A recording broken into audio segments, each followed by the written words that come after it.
talking about writing equations in slope-intercept form.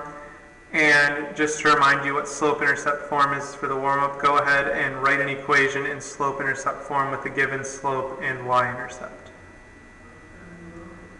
And so hopefully you remembered slope-intercept form is y equals mx plus b. So if we wrote this in slope-intercept form, we would plug in our slope for m and our y-intercept for b. So what we're going to be doing today, I'm going to give you a slope and a point, but it's going to be a point other than the y-intercept. And what you're going to have to do is use that information to write an equation in slope-intercept form. So what we're going to have to do is we're going to have to find the y-intercept. And how are we going to do that if we have an equation that passes through the point 2, 1 with a slope of 3?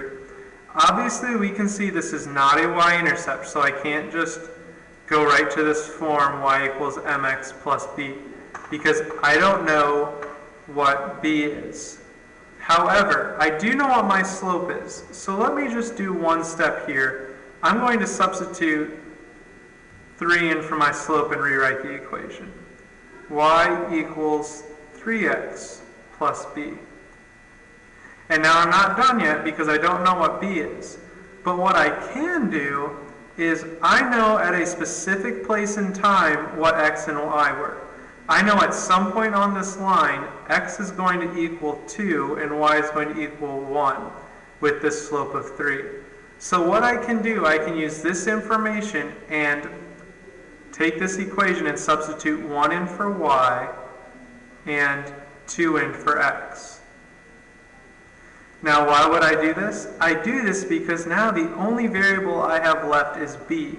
So I can solve for b. So what I'm going to do is I'm going to take this equation where I plugged in my x and my y and solve for b. So I get 1 equals 3 times 2 is 6 plus b, subtract 6 from each side, and I get negative 5 equals b.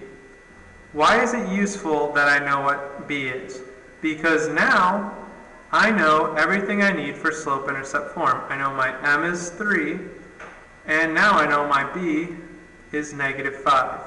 If I know those two things, I can write my equation y equals 3x minus 5.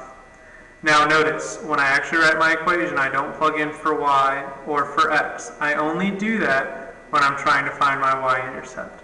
But as long as we know this slope-intercept form, these problems aren't too tricky because we know what our slope is, we plug that in, then we plug in our given y and our given x values, solve for our y-intercept, then I have my slope and my y-intercept, and then I can write my equation.